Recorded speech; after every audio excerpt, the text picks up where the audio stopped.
Hello, it's Eric from E.M.B.R, and today we're throwing ourselves at Old Willunga Hill, trying for about a 10-minute full gas effort. Context of this is trying to push my power curve from the top, project 5 watt per kg over 50. I'm not going to do much commentary on this. What I'll do is I'll share the climb, pretty much unfiltered, unedited, and then after the climb, I'm going to do sort of an update on how we're training, what we're doing, how we're progressing, and that'll come afterwards. But there'll be bookmarks. Here we go. We are out on the Athos again, and that can only mean one thing. Old Willunga Hill, climb portal. Hopefully, somewhere between 10 and 11 minutes, probably closer to 11, depending on the number of feathers we get.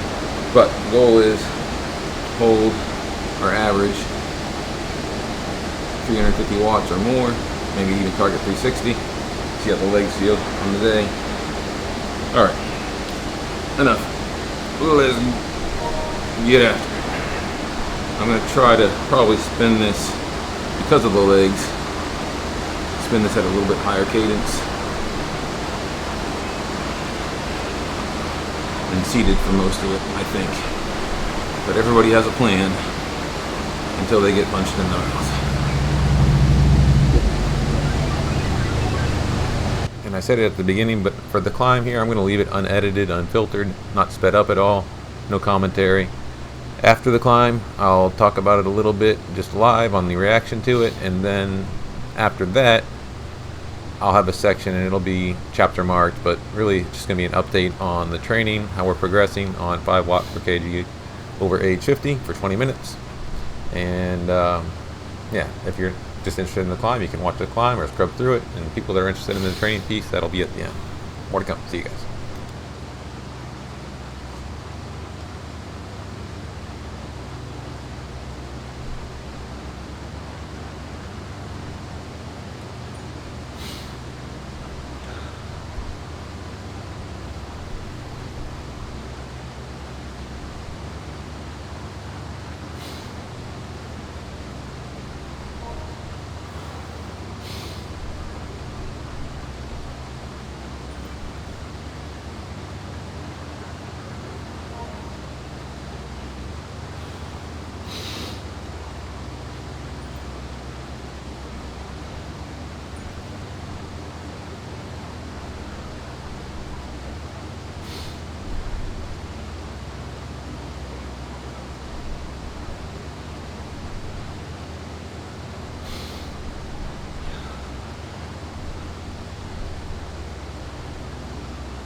I'd love to switch to the Halo.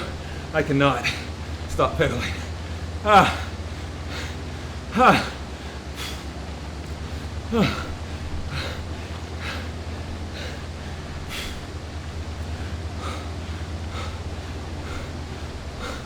have to extend that to 20 minutes.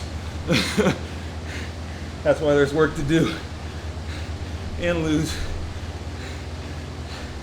another 2.8 kg. Math, yeah. Math when struggling for air is hard. 74.8 now. Actually, I think I forgot to switch. I think I'm 74.9 in the game. All the same. But I gotta hold 360 for 20 minutes at 72 kg. That's the goal. That's why it's not tomorrow or next month. It's hopefully by end of the year. That's work. That's work. All right, let's spin the legs backwards. I just had to keep them spinning at least for a little bit there, or they would have locked up. So the distances are so far on this damn bike, and I'm not riding it with purpose. I'm riding it where I can fit it in. So I have to remember to fit it in wherever I can. Maybe I'll be done by the end of the year on this as well. Cosmetics are definitely a background priority. Nice to have, but may or may not have been a mistake to stand up and grind that red section. You can definitely saw it. I mean, when you're right on that fine line, any power hit above can mess with the equilibrium, and that did for a little bit. Took me, I don't know, I have to watch it back. Felt like 30, 60 seconds to equalize back to where I was before the hit. The hit's at the end, fine. Just emptying the tank of anything that's left at that point. But mid-race, I needed to stay equalized and steady. We definitely faded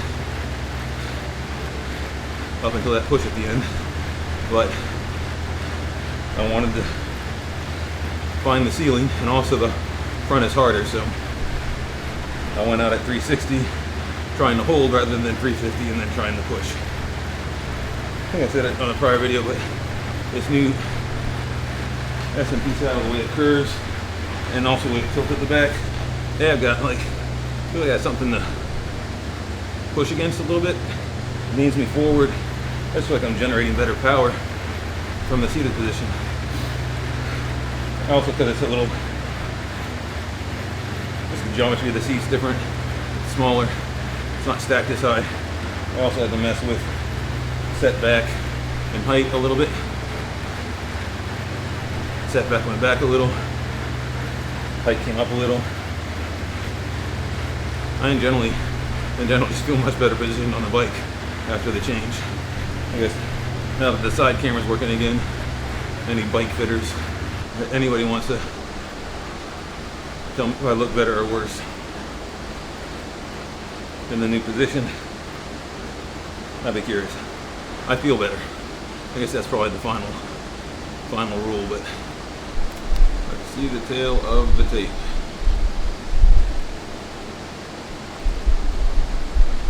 Solid block. You can definitely see a slight downward fade, but again, how I was measuring that effort, that is perfectly fine. And yeah, right about where we've probably stopped. Right at 10, we're about 6 watts off, and then you extend.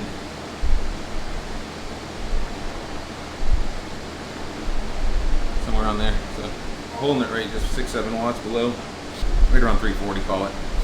Got to bump that 20 watts up. Basically extend that 10-minute out to there, and that just double it. That's double it. That's simple. You got this. All right.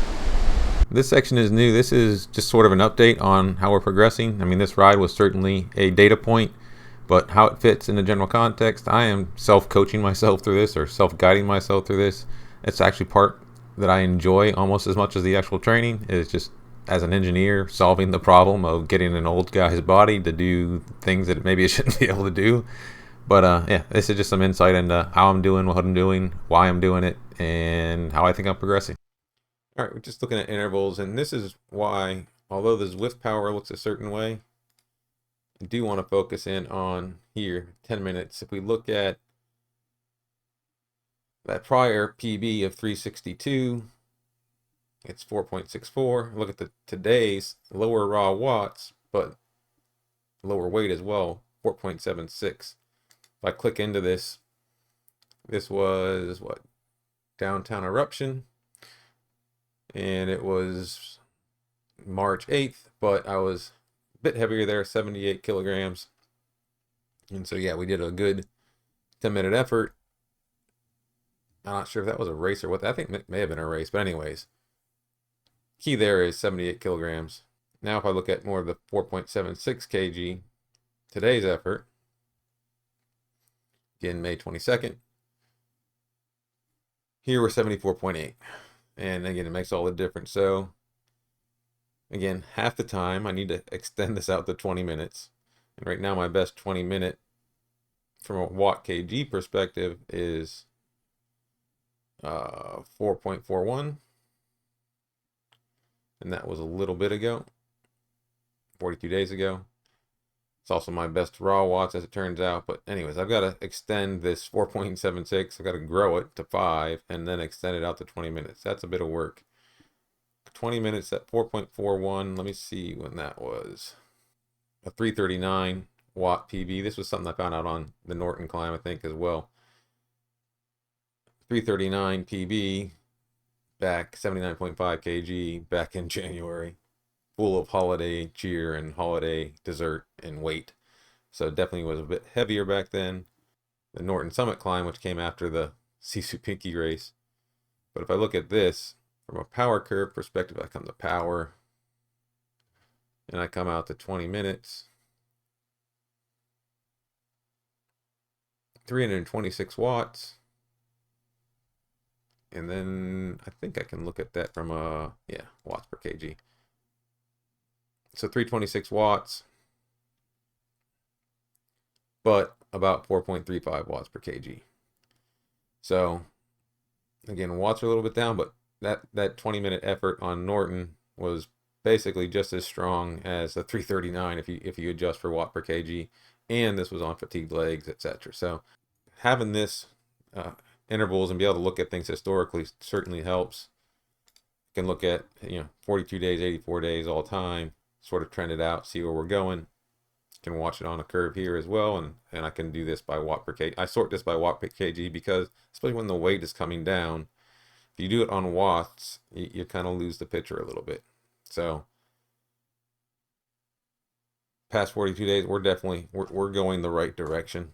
And if I look at 10 minutes, my 10-minute PB from this is done by watt per kg very specifically, I can see 4.76 from the climb today. That is the best I've done past 42 days, past 84 days, all time, and going the correct direction. Still got work to do, but all things are pointing in the right direction. Love to see it. Generally speaking, my load, I'll just say this. Here it's been a mix lately of running and cycling. So 550 cycling, 230 running. If I go back, this was mostly all cycling, so 700, a little over 11 hours total. Same here. I'm doing probably about 11 to 12 hours. Prior to recently, most all of that's been cycling. I've just now started to mix in, you see these past few weeks, a little bit of running. And if I look at it, just for the sake of let me do it this way, totals. Right around here is when we started doing base training. And if you look, about 80% zone 1, zone 2 from a heart rate perspective. If you look at it from power, and power is a little misleading because my power is actually, it's going up, and so what it thinks might be zone 3 is becoming zone 2 from a heart rate perspective. But even from a power perspective, 71, 72%, and then mixed. You can see that it's same pyramidal, and lately I've been adding some more intensity, so it's kind of slipped out of base. If I went and looked from March, just to say April or so, when did I spit out? Yeah, that sort of almost 4-week period there. Yeah, 4 weeks, 27 days. That was really just focused on base. And as I've been slipping into May, I've been adding more intensity days between 2 race days plus some of these hill climbs. It's it's definitely starting, but it's 1.22 base here, and now if I again span it out to today, it's moved into pyramidal because I've been upping the intensity a bit, but we're still a ton of zone 2 work is really what's going on, and that's starting to pay off as well. We look at Sacred Blue. This was, you can see it's fairly consistent, but, and this is what I'm talking about. If I look at my heart rate, I very focused. The goal of this was 2 hours, or roughly 2 hours. I didn't know how long Sacred Blue would take, depending on how many watts I could average. I knew it would be around 2 hours, but the goal was keep the heart rate in zone 2. It might can go 142, 143, but look at my average 137. I maxed at 144, and even that was like just briefly, and then you'd bring it back under control. Didn't want to see any drift, and if you look at it, pretty flat heart rate over. Or that's just the zones, but if you look at it at the top here, it's pretty flat heart rate. Just little bubbles here and there. This right here, this section here, I was messing with some torque, which I'll show as part of another thing. I was trying to see just how the new seat and position felt over a variety of cadence and torque ranges. That's all that was. Other than that, though, I was riding pretty consistent cadence and torque. Lower gear, probably mid-70s cadence. Yeah, you can see cadence there as I'm rolling it across. Low to mid-70s, which helps keep the heart rate in check. Power up, but fairly flat. And the net of that is, though, 255 watts at zone 2 without drift for just about 2 hours. That is a PB, and I take that every bit as seriously as the race effort or the intensity effort I did today. This is the rising tide raises all ships. Getting my zone 2 up into the 250s and beyond will then help me get my 20-minute into 360, etc. So I'm pushing at it from a variety of angles. On the zone 2 days, I'm starting to push at it from the bottom, and then you look at today, days like the Norton Summit climb, just an interval 20 minutes, starting to push at it from the top, and then definitely today, sorry I misclicked there, but definitely today, a 10-minute really full gas effort, absolutely pushing it from the top and just trying to hit that target wattage again. Not for the duration yet, but it's baby steps. We're getting there. That's it. That's a check-in for now. Again, I'll keep doing these as we progress, and there's going to be sort of an Alp to Zwift climb as well. There's a variety of ways that I'm going to be pushing again from the bottom on the top on the power curve, step by step. It's a journey. It's not something that's going to happen next week. It's probably months away. I'm hoping by end of year, and then there's some possibility we don't get there, but we're chasing the goal, and we're definitely improving. Everything's pointing the correct direction for sure. And that is it for today. That is the update. Let me know if you like the format. Also, love to hear any feedback, comments, your own goals, how you guys are progressing. Yeah, mostly this is to share what I'm doing in case that it's helpful, and again, may get some advice from folks that are been down the path before. But either way, look forward to progressing. See you guys.